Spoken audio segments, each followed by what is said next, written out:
জিএমচিএচৰ ঘটনাৰ পিছতেই তৎপৰ আৰক্ষী মুখ্যমন্ত্ৰীৰ নিৰ্দেশৰ পিছতে গ্ৰেপ্তাৰ জিএমচিএচৰ 11 গৰাকী ট্ৰলি পুলাৰ আৰক্ষীৰ জিম্মাত 8জন পুৰুষ 3 গৰাকী মহিলা ট্ৰলি পুলাৰ ৰোগীৰ ট্ৰলি ঠেলাৰ নামত ৰোগীৰ আত্মীয়ৰ পৰা ধন দাবী কৰাৰ অভিযোগ উত্থাপিত হৈছে ৰোগীৰ ট্ৰলি ঠেলাৰ বাবদ লৈছিল 500ৰ পৰা 1000 টকা ঘুষ খোৱাৰ অপৰাধত গ্ৰেপ্তাৰ জিএমচিএচৰ 11 গৰাকী কৰ্মচাৰী আৰু এই কৰ্মচাৰী কেইজন হৈছে নয়নমণি প্ৰতিমা সৰকাৰ চিন্ময় ডেকা প্ৰবীণ ডেকা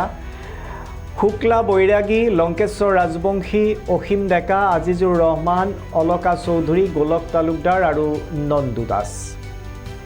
ঘুষ লোৱাৰ অভিযোগত 11 গৰাকী গ্ৰেপ্তাৰ কৰি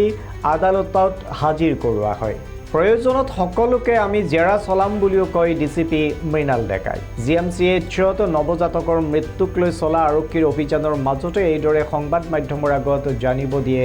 ডিসিপি গৰাকীয়ে যোৱাকালি আপোনাৰ আমাৰ 11জন মানুহ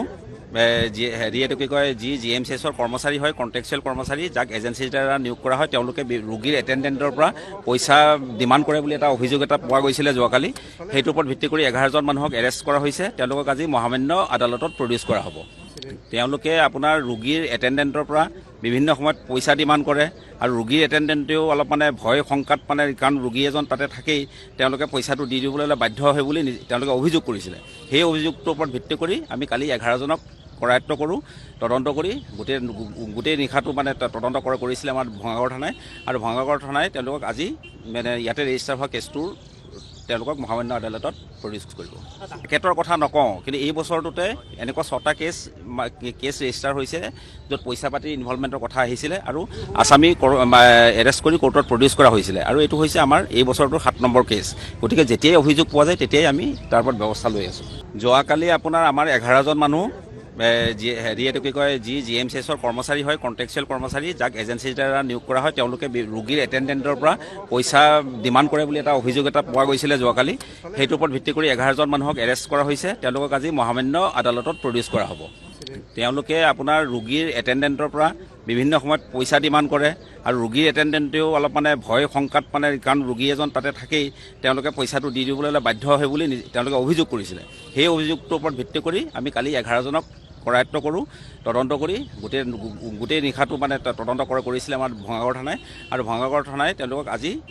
ইয়াতে ৰেজিষ্টাৰ হোৱা কেছটোৰ তেওঁলোকক মহামান্য আদালতত প্ৰডিউচ কৰিব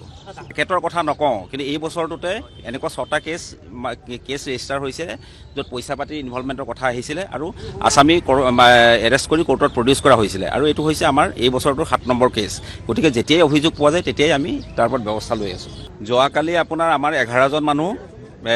হেৰি এইটো কি কয় জিএমচিএচৰ কৰ্মচাৰী হয় কণ্ট্ৰেকচুৱেল কৰ্মচাৰী যাক এজেঞ্চিৰ দ্বাৰা নিয়োগ কৰা হয় তেওঁলোকে ৰোগীৰ এটেণ্ডেণ্টৰ পৰা পইচা ডিমাণ্ড কৰে বুলি এটা অভিযোগ এটা পোৱা গৈছিলে যোৱাকালি সেইটোৰ ওপৰত ভিত্তি কৰি 11জন মানুহক এৰেষ্ট কৰা হৈছে তেওঁলোকক আজি মহামান্য আদালতত প্ৰডিউচ কৰা হ'ব তেওঁলোকে আপোনাৰ ৰোগীৰ এটেণ্ডেণ্টৰ পৰা বিভিন্ন সময়ত পইচা ডিমাণ্ড কৰে আৰু ৰোগীৰ এটেণ্ডেণ্টেও অলপ ভয় শংকাত কাৰণ ৰোগী এজন তাতে থাকেই তেওঁলোকে পইচাটো দি দিবলৈ বাধ্য হয় বুলি তেওঁলোকে অভিযোগ কৰিছিলে সেই অভিযোগটোৰ ওপৰত ভিত্তি কৰি আমি কালি 11জনক কৰায়ত্ব কৰোঁ তদন্ত কৰি গোটেই নিশাটো তদন্ত কৰিছিলে আমাৰ ভঙাগড় থানাই আৰু ভঙাগড় থানাই তেওঁলোকক আজি ইয়াতে ৰেজিষ্টাৰ হোৱা কেছটোৰ তেওঁলোকক মহামান্য আদালতত প্ৰডিউচ কৰিব কেটৰ কথা নকওঁ কিন্তু এই বছৰটোতে এনেকুৱা 6টা কেছ ৰেজিষ্টাৰ হৈছে য'ত পইচা পাতি ইনভলভমেণ্টৰ কথা আহিছিলে আৰু আসামী এৰেষ্ট কৰি কোৰ্টত প্ৰডিউচ কৰা হৈছিলে আৰু এইটো হৈছে আমাৰ এই বছৰটোৰ 7 নম্বৰ কেছ গতিকে যেতিয়াই অভিযোগ পোৱা যায় তেতিয়াই আমি তাৰ ওপৰত ব্যৱস্থা লৈ আছোঁ যোৱাকালি আপোনাৰ আমাৰ 11জন মানুহ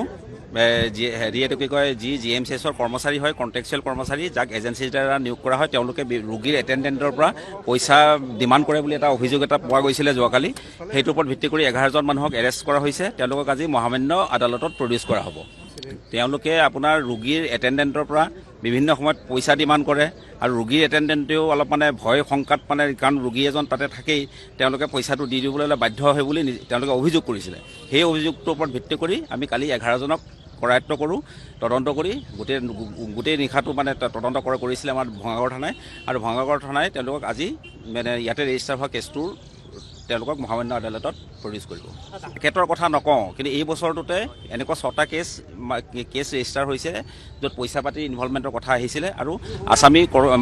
এৰেষ্ট কৰি কোৰ্টত প্ৰডিউচ কৰা হৈছিলে, আৰু এইটো হৈছে আমাৰ এই বছৰটোৰ 7 নম্বৰ কেছ। গতিকে যেতিয়াই অভিযোগ পোৱা যায় তেতিয়াই আমি তাৰ ওপৰত ব্যৱস্থা লওঁ।